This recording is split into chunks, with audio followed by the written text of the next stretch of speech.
저는 오늘 이 시간 성결이라는 제목으로 주의 말씀 증거하겠습니다. 저는 성경을 읽다가요, 정결 또는 성결 하면은 떠오르는 어렸을 적 기억이 있습니다.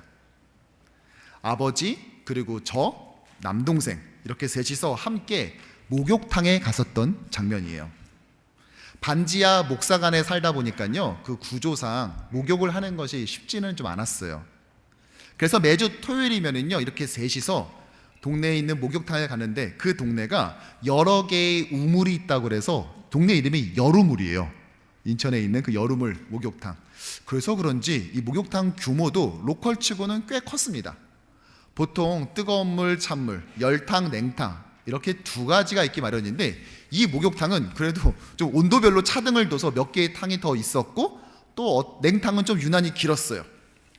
사실 제가 수영을 할 줄 아는데, 그 수영이요, 그 목욕탕 냉탕에서 저희 아버지께 전수받은 겁니다.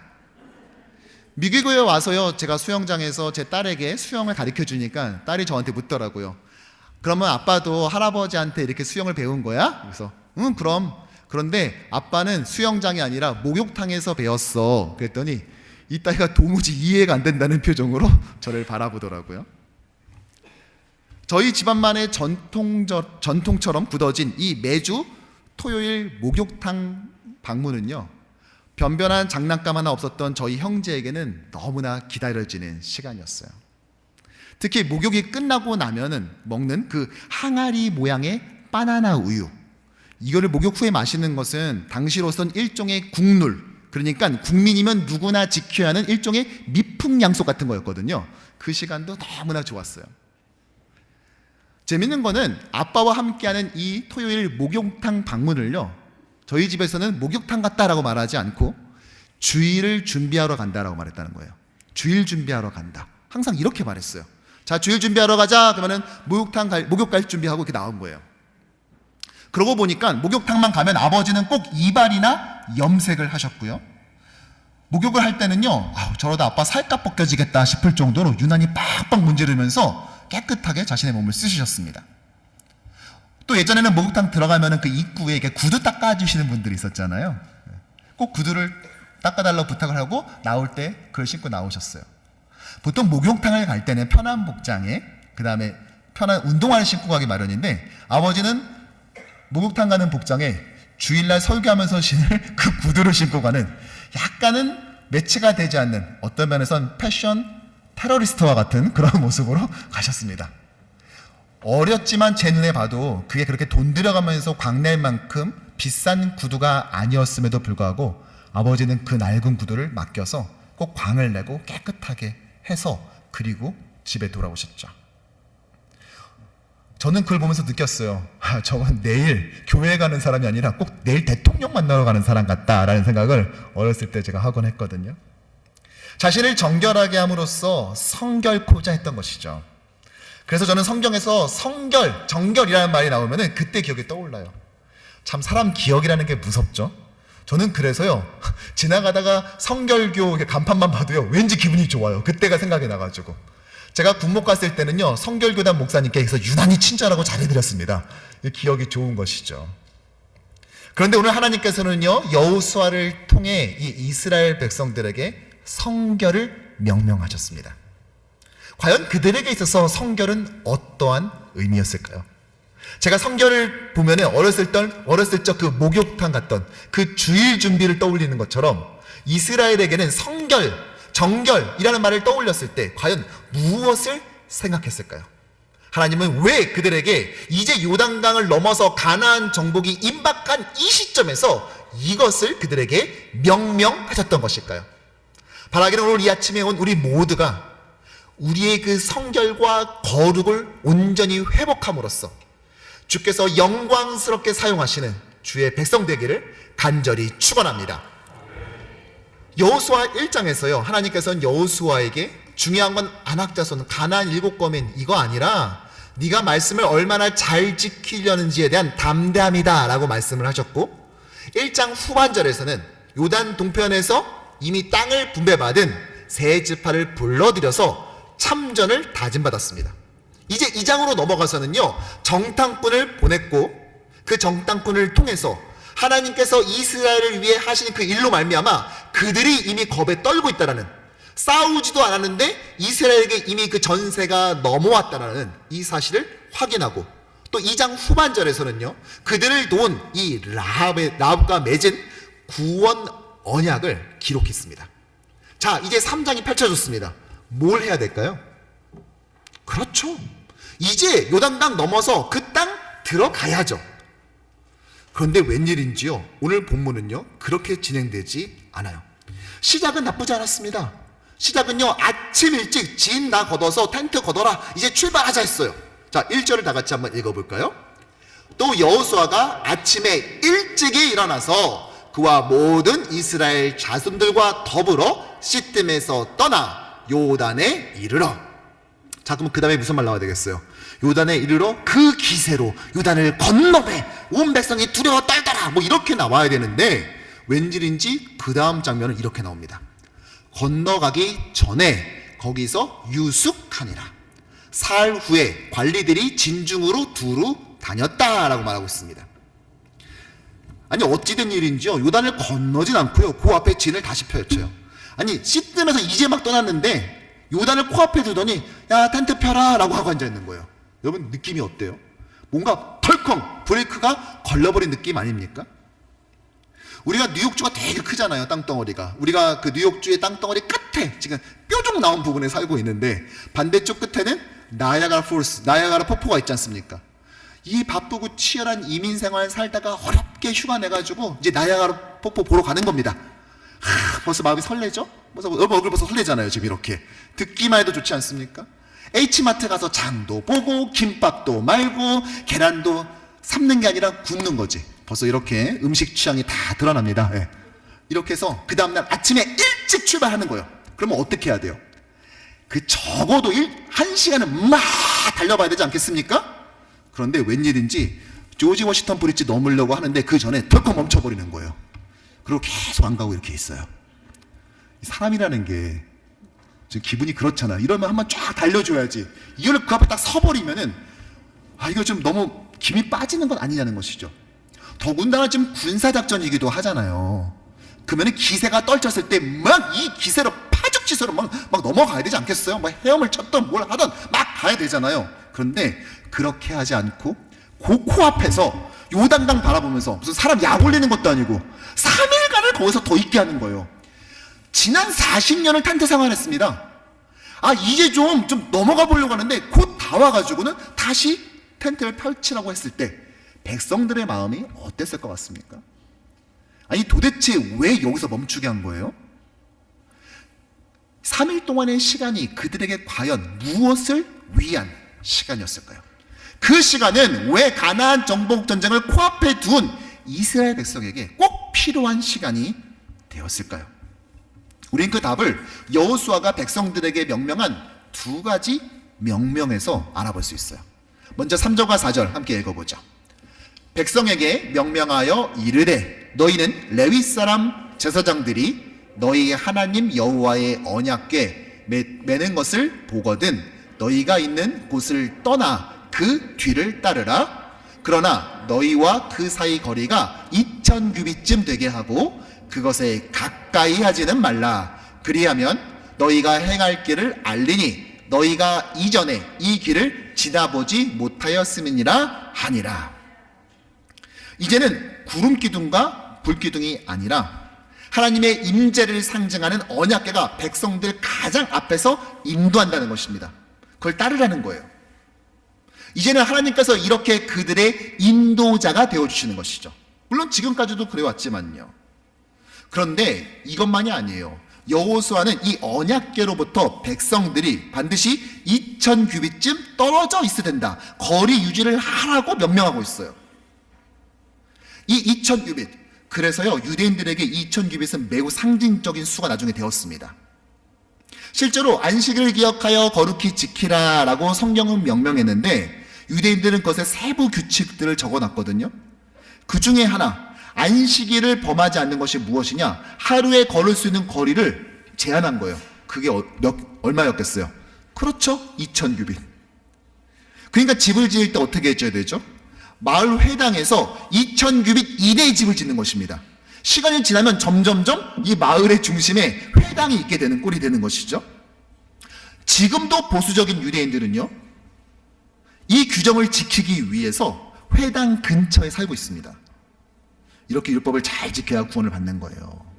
자, 만일 유대인들의 이 규정을 그대로 우리에게도 한번 적용 한번 해볼까요? 자, 1규빗이 이 중지부터 팔꿈치까지인데 약 18인치 정도 됩니다. 그런데 오늘 몇 규빗? 2000규빗. 자, 그러면은 몇 미터? 예, 912미터. 마일로는 0.56마일이 나와요. 자, 제가 그래서 누가 구원을 받을 수 있는지 제가 좀 보려고요. 제가 이렇게 지도를 펼쳐놓고 재봤어요.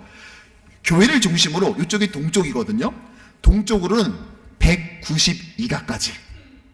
그리고 서쪽으로는 155가까지인데, 여러분들 아침에 힘들게 오셨으니까 제가 오늘 154가까지 봐드릴게요. 거기까지는 구원의 범위 안에 있는 거예요.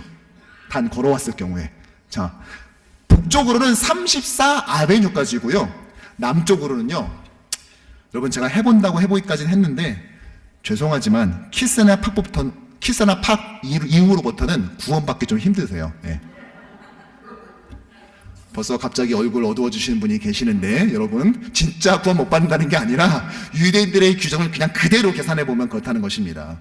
그러니까 오늘 롱아일랜드나 또는 브루클린에서 오신 분들, 여러분들은 은혜가 클 겁니다. 옛날 같았으면 구원 못 받을 사람들이 은혜로 이렇게 구원받은 것 아닙니까? 이렇게 하나님의 임재를 상징하는 언약궤와 2000규빗 일정 거리를 유지한 채 따르라는 거예요. 무슨 말이죠? 하나님은 그들의 인도자예요. 그들을 위해서 홍해를 갈랐어요. 만나와 메추라기를 내렸죠. 그런데 그렇다고 해서 하나님이 그들이 이스라엘이 함부로 할 수 있는 그런 분은 아니에요. 그분은 거룩한 분, 즉 분리된 분, 구별된 분이라는 것입니다. 어느 순간부터 우리가 착각하는 것이 있습니다. 예배가 너무 쉬워졌어요. 예배 드리는 것이 아무렇지도 않고 이것에 어떠한 감격도 없으며 마치 나는 예배 드릴 자격이 있어서 이 자리에 온 것처럼 착각하기 시작하는 거예요. 나는 이 자리에서 설교할 수 있는 자격이 있고, 나는 저기 앉아서 성가대 찬양을 할 수 있으며, 내가 와준 것만으로도 교회는 감사해야 돼 라고 여기는 이상한 생각이 나타나기 시작했다는 것이죠. 여러분 정말 그렇습니까? 거룩하신 하나님의, 즉 죄로부터 완전히 분리되어 있는 그분 앞에 감히 우리가 이 앞에 나올 수 있는 존재였습니까? 와준 것에 감사하라고 말하는 그런 예배가 아니라, 주님 제가 저 먼 자리, 아니 복도 로비도 상관없으니까 제가 제발 이 예배의 자리 끝머리에도 있게 해주십시오 라고 말하는 것이 우리의 진짜 모습 아니었습니까? 그런데 계속해서 우리는 그런 존재인 것처럼, 그런 자격이 있는 자인 것처럼 행동하기 시작했다는 것이죠. 예배가 쉬워지고, 그러니까 예배가 우스워지기 시작하는 것입니다. 저는요, 청년들을 대할 때요, 제가 아무리 좀 이제 친해지더라도 반말로 말하진 않아요. 왜 그러냐? 거리를 두게, 선을 긋기 위해서 그런 게 아니에요. 반말로, 형제 왔어? 뭐 저러겠어? 이렇게 친해지다 보면은요, 쉬워지죠. 편해지죠. 편해지면 쉬워져요. 쉬워지면요, 실수하게 돼요. 그래서 혹여나 시험 들 수도 있어요. 저는 그거 아니더라도요, 실수가 많은 사람이에요. 약점이 많은 사람이라고요. 그런데 굳이 그것까지 더 하고 싶진 않아요. 그래서 아예 그렇게 가지 않도록 처음부터 제 안에 거룩을 세워놓는 것입니다. 구별됨을 세워놓는 거예요. 그래서 존댓말로, 형제님 오셨어요?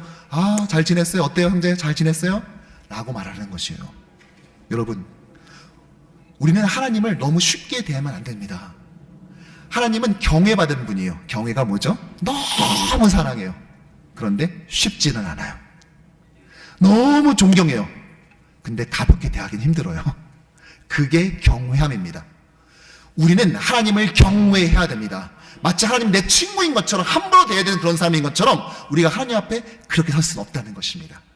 우리는 하나님의 인도함을 받지만, 그러나 하나님은 우리와 구별되어 있는 분이세요. 왜냐? 그게 창조주와 피조물이 도저히 극복할 수 없는 경계선인 거예요. 근데 그 선이 마치 없는 것처럼 행동하는 것은 위험천만한 일입니다. 그러니까 할 수 있는 것도 함부로, 또 자신 있게 해서는 안 돼요. 오히려 할 수 있다 할지라도 우리는 오히려 더 조심스럽게 접근해 나가야 된다는 것입니다. 두 번째, 이들에게 3일이 필요했던 이유는 두 번째 명령을 통해서 알 수 있어요. 바로 자신을 성결하게 하라는 것이죠. 5절의 말씀 우리 함께 읽겠습니다. 여호수아가 또 백성에게 이르되 너희는 자신을 성결하게 하라. 여호와께서 내일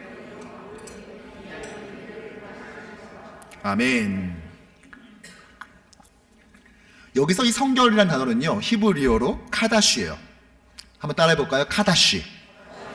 이어는 분리하다, 또 구별하다라는 말입니다. 우리가 한글 성경, 오늘 우리 성경에서는 성결이라고 한자어로 번역을 했는데 사실 이 카다시를 순 우리말이 더 익숙해요. 바로 거룩입니다. 더 친숙하죠? 예. 영어 성경에서는 다 홀리니스라고 써요. 근데 이거를 우리가 어디서는 성결로 번역하고 어디선 거룩이라고 번역했을 뿐이지 다 카다시, 동일한 말입니다. 따라서 이스라엘이 지금 요단강을 건너는 데 있어서 필요한 것은, 반드시 필요한 것은 무엇이냐? 그들을 운송할 대형 운송선이나 또는 부교, 교량 설치가 아니라 바로 이 카다시, 거룩이라는 것입니다. 거룩은 그건 무엇입니까? 제가 지사님 거룩은 뭐예요? 라고 물었더니 어떤 분은 거룩은요 거룩한 겁니다 이렇게 말하더라고요. 여러분, 거룩은 거룩한 게 아니라 이 카다시가 어떻게 사용되는지 보면 알 수 있어요. 이 카다시가요 조금씩 그 똑같은 어근을 가지고 변형이 이루어지는데, 크다사라는 아람어가 있습니다. 크다사.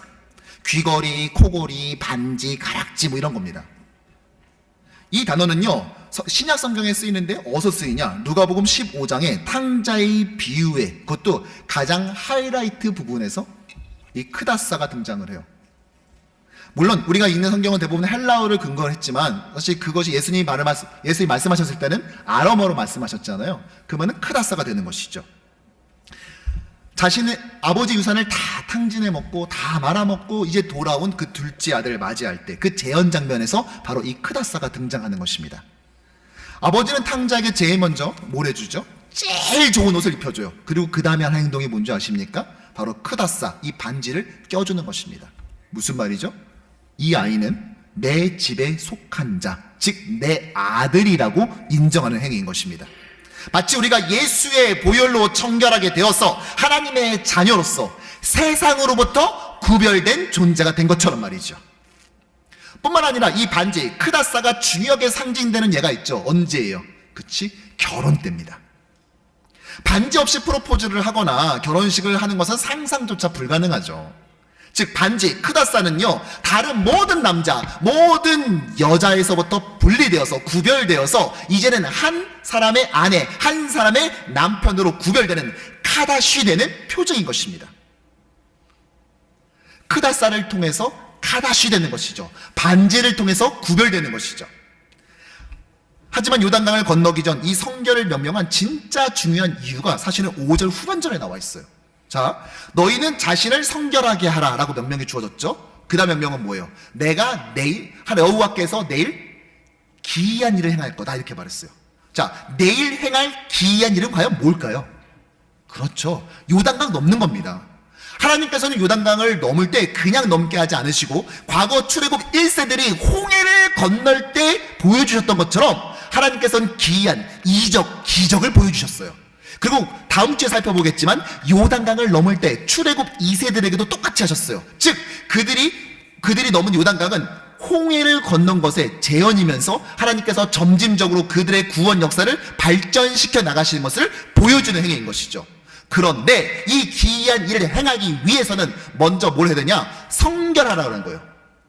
한국어 성경에는 이 두 개의 문장 사이에 빠진 단어가 하나가 있습니다. 접속사인데요, 바로 왜냐하면이란 말이에요. 왜냐하면, 히브리어 키. 너희는 자신을 성결하게 하라, 카다시하라, 거룩하게 하라. 왜냐하면 내일 하나님께서 너희에게 기적을 베풀 것이기 때문이다. 자, 뒤집어 말해볼까요? 하나님은 기적을 베풀 준비가 되어 있어요. 능력도 있습니다. 할 마음도 있어요. 그런데 그 앞에 성결 조건이 뭐예요? 성결해져요. 성결해져야 돼요. 카다시를 행해요. 그래야 기적이 이루어져요. 그러면 기적이 이루어지지 않는 이유는 무엇이죠? 네, 카다시하지 않았기 때문이에요. 정결하지 않았기 때문이에요. 성결을 행하지 않았기 때문인 것입니다. 그릇이 깨끗하지 않은데 계속 거기다 음식을 담으라고 내미니까 이걸 도대체 어떻게 해야 되냐는 것입니다. 그릇을 씻어 와야지 여기다 음식을 담아줄 것 아닙니까? 근데 계속 더러운 그릇을 가져와가지고 여기다 담으라고, 괜찮다고 담으라고 하니, 여러분도 응답이 안 돼서 답답하시겠지만요, 여러분 이상으로 하나님도 답답하십니다. 왜요? 주고 싶어도 줄 수가 없게 행동해버리니까, 그렇게 만들어버리니까죠. 흔히 거룩한 삶, 이 카다시를 행하는 삶은, 우리가 좀 자유롭게 좀 살고 싶은데, 왜 이렇게 나를 구속하냐, 마치 나를 가로막는 행위처럼 여기지만요, 실제로는 거룩하지 않는 삶이 우리를 위한 하나님의 역사를 가로막는 장애물이라는 사실을 우리 기억해야 된다는 것입니다. 장애물은 우리의 거룩하지 않음이에요. 하나님은 주고 싶으시다고요. 하나님의 기적을 이루려면 우리는 먼저 카다시해야 된다는 것입니다. 이 3일은 바로 그것을 위한 시간이에요. 안 보내려고 하는 것이나 들여보내기 위해서 반드시 걸쳐야 되는 3일이라는 것입니다. 우리는 카다시, 세상으로부터 분리된 삶을 살아야 돼요. 왜요? 기준이 하나님이니까. 우리는 사회적으로 달라요. 세상 사람들은 사회적으로 문제가 되지 않으면 행하죠. 근데 우리는 문제가 되지 않아도 하지 않습니다. 스스로를 제약하는 거예요. 이게 바로 카다시이기 때문에. 제가 한국에서 사역했을 때요, 저희 남자 교구장님이 계셨어요. 그분은 중견기업의 임원이셨거든요. 하루는 저를 불러서는요, 좀 비싼 저녁 식사를 사주시는 거예요. 제가 한사코 거절했지만요, 끝까지 뜻을 굽히지 않으셨어요. 그리고 식사를 하면서 저한테 말씀하시더라고요. 1년 전에 자주 만나는, 항상 정기 모임을 갖는 대학 동창 4명이서 만났대요. 근데 후배가 그 주식 사고 파는 펀드 매니저를 하는데, 그 좀 도와달라고 그래가지고 그냥 4명이서 똑같은 금액을 출자를 해서 그냥 1년 동안 너한테 맡길게. 그리고 뭐 손실 나도 괜찮고 이익 나도 상관없고 그냥 우리가 그냥 너 도와주는 셈 치고 그냥 그 공을 놔둘게 해서 1년 뒤에는 그냥 정리하는 걸로 그렇게 시작했다는 거예요. 그리고 1년이 지났어요. 수익이 났을까요? 손실이 났을까요? 수익이 났죠. 그래서 오늘 이 저녁을 왠지 불로소득 같아가지고 저한테 이 비싼 음식을 사주고 싶었다는 거예요. 제가 그 전까지는 소화가 안 돼가지고 먹다가 그 말을 딱 들으니까 갑자기 그 음식이 맛있더라고요. 그래서 아주 맛있게 먹어서 그 다음부터 소화 잘 시키면서 먹으면서 제가 편하게 말했죠. 아니 근데 장로님, 집사님, 교구장님 아깝지 않으세요? 그거 그냥 놔뒀으면은 어차피 이르식 가구까지 하셨으면은 또 다시 맡겨서 알아서 불려라 그러면 또 불릴 것 같은데 아깝지 않으셨어요? 라고 말했더니, 아니 아까웠죠. 솔직히 저 이제 은퇴도 얼마 안 남았고 돈이 필요해요. 아마 그 친구 아주 실력 있는 친구라 아마 다시 맡기면 돈 좀 불려놨을 겁니다. 실제로 나머지 3친구는 모두 다시 맡겼대요. 그 금액 이익까지 다 그냥 그대로 맡겨서 또 불리라고 맡겼다는 거예요. 내 자신은 그냥 다 팔아서 받았대요. 아니 왜 그러셨어요? 라고 말했더니요, 돈은 벌 수 있을 것 같은데 신앙생활 하는데 너무 장애가 돼서요 라고 답을 하시는 거예요. 맡겨놓고 잃어도 그만이니까 1년 동안 안 지켜본다고 했지만 사람 마음이 그렇게 안 되는 겁니다. 그래서 이게 올랐나 떨어졌나를 보기 시작하는 거예요. 처음에 어쩌다 생각나만 봤는데 그 다음부터는 계속 보기 시작하는 거죠. 업무 시간에도 보고, 이동하면서 보고, 화장실에서도 보고 계속 보는 거예요. 그리고 그 주기가 점점 더 짧아지는 것입니다. 어느 날은요, 운전을 하고 가는데 신호등에서 대기하고 있다가 빨간 신호등이 초록색 신호등으로 바뀌니까요, 기분이 그렇게 안 좋더라는 거예요. 지금 웃지 못하시는 분들은 저랑 똑같아요. 주식을 한 번도 사거나 팔아본 적이 없는 경우에요. 한국에서요, 주식 시황을 보여줄 때요, 주식이 오르면 빨간색 화살표로 올랐다고 표시합니다. 떨어졌을 때는 초록색 화살 표시로 떨어졌다고 표시해요. 그런데 빨간색이 초록색으로 바뀌었다는 건 뭐예요? 주식이 올랐다가 폭락했다는 거잖아요. 그러니까 기분이 아주 안 좋다는 거예요, 이게요, 지금. 심지어 예배 드릴 때도요, 자꾸만 확인하고 싶다는 거죠. 사실 주일에는요, 그 주식 마켓을 열지 않지 않습니까? 그런데도 계속 그것을 습관이 돼버리니까, 몸이 기억을 하니까 그것을 너무 보고 싶다는 것입니다. 그래서 이전까지만 하더라도 아침에 큐티를 하고 큐티에서 받은 은혜 때문에 하루 종일 기분이 좋았는데, 이제는 그게 아니라 주식이 오르면 기분이 좋고 초록색이 뜨면 하루 종일 기분이 안 좋아가지고 힘들더라는 거예요. 야, 이거 안 되겠다. 이거 1년 더 지속했다가는 나 이거 거룩한 삶 살지 못하겠다 판단이 들어서 돈을 벌 것도 같지만 그냥 다 처분하고 왔다는 거예요. 그래서 저 그냥 퇴직금 아껴서 살아야 될 것 같아요, 목사님. 저는 안 될 것 같아요 라고 말을 하더라고요. 저는 그때 그 집사님, 교구장님 이야기를 들으면서요, 거룩이 무엇인지, 카다시가 무엇인지를 다시 한번 생각하게 됐습니다. 나는 언젠가부터 이 카다시의 기준, 거룩의 기준을 너무 낮추고 있는 것은 아니었는가? 주식이 사회적으로 뭐 죄나 이런 건 당연히 아니죠. 그리스도인들 중에서도요, 펀드 매니저들이 있고 애널리스트들이 있습니다. 제가 그 자체를 뭐라고 하는 건 절대 아니에요. 주식은 선도 아니고 악도 아니죠. 어쩌면 가치 중립적인 것이죠. 근데요, 그것이 어떤 위치를 차지하냐에 따라서 우리의 장애물이 될 수 있다는 거예요. 이 행렬에서 가장 앞서는 게 뭐가 돼야 된다고요? 네, 언약궤야 돼요. 근데 언약궤가 아니라, 하나님이 아니라 그 자리를 다른 것이 차지하는 순간 그것은 더 이상 가치 중립적일 수 없다라는 것입니다. 할 수 있어요. 그런데 하지 않는 거예요. 돈을 벌 수 있는 방법을 알아요. 그런데 안 하는 거예요.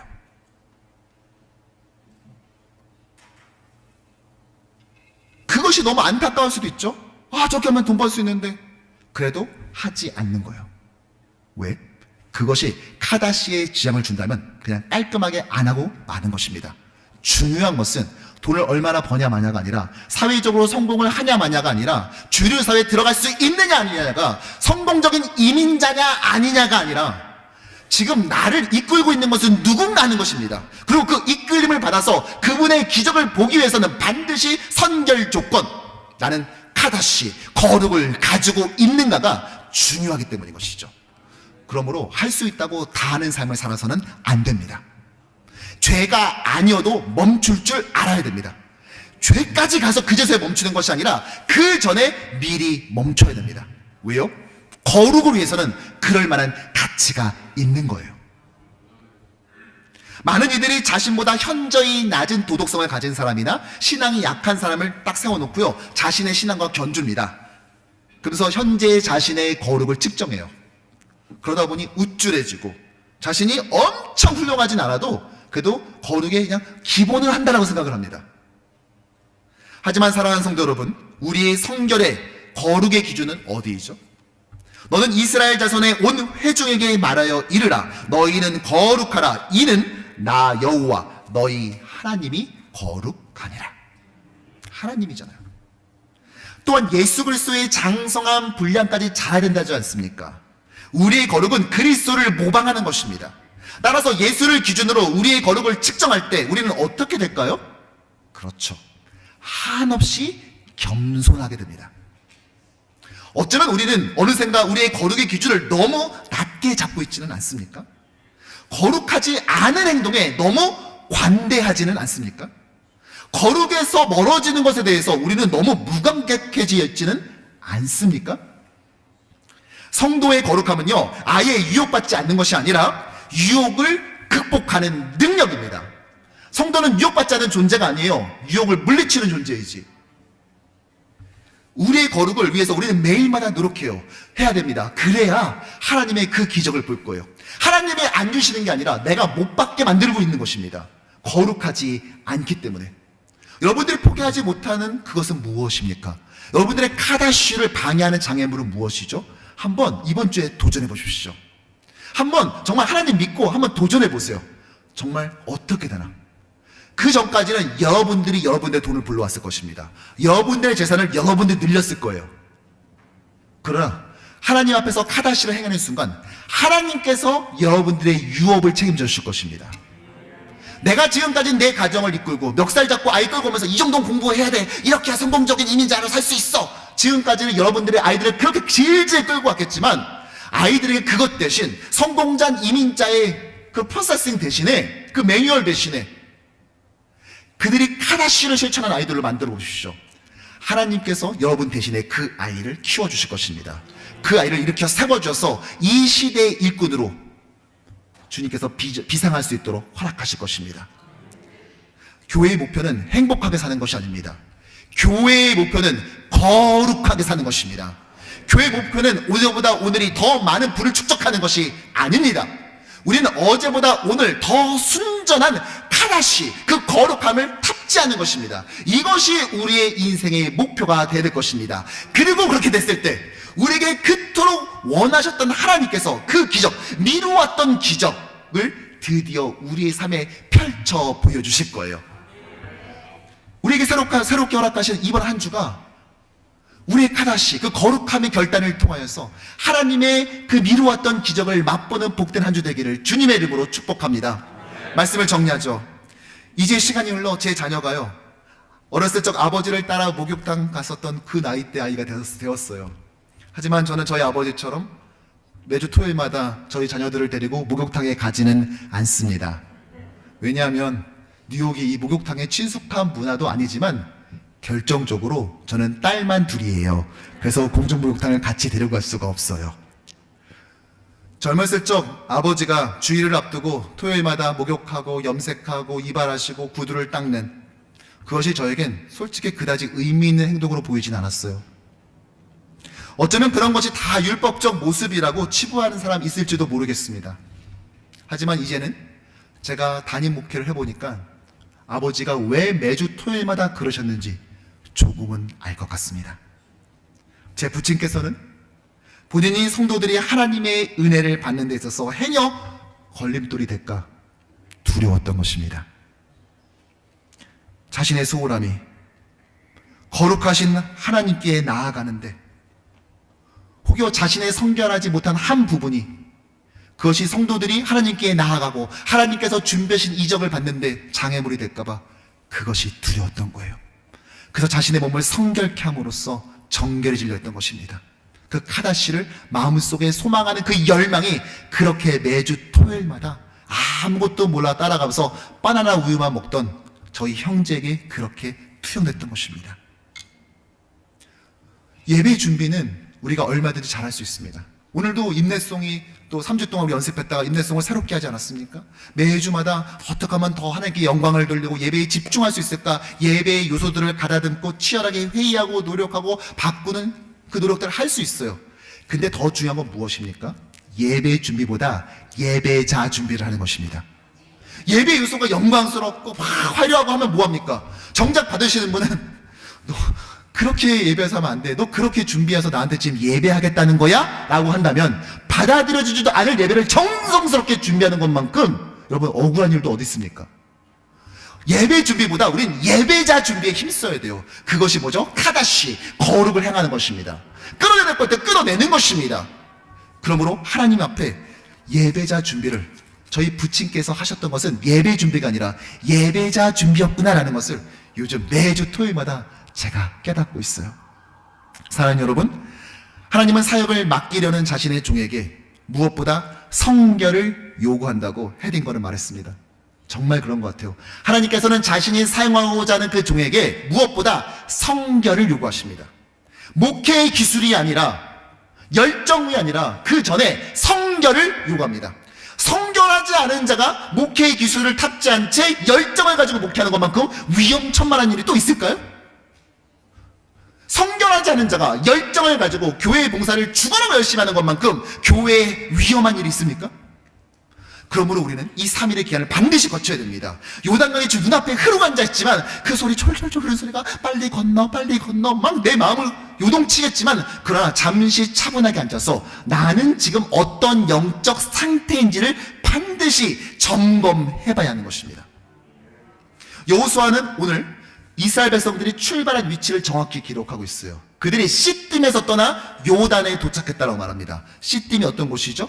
지난번 설교에서 말한 것처럼 모압 여인들과 간음하고 또 그들의 우상 숭배를 동참함으로 24,000명이 죽음을 당했던 불순종과 죄악의 장소였어요.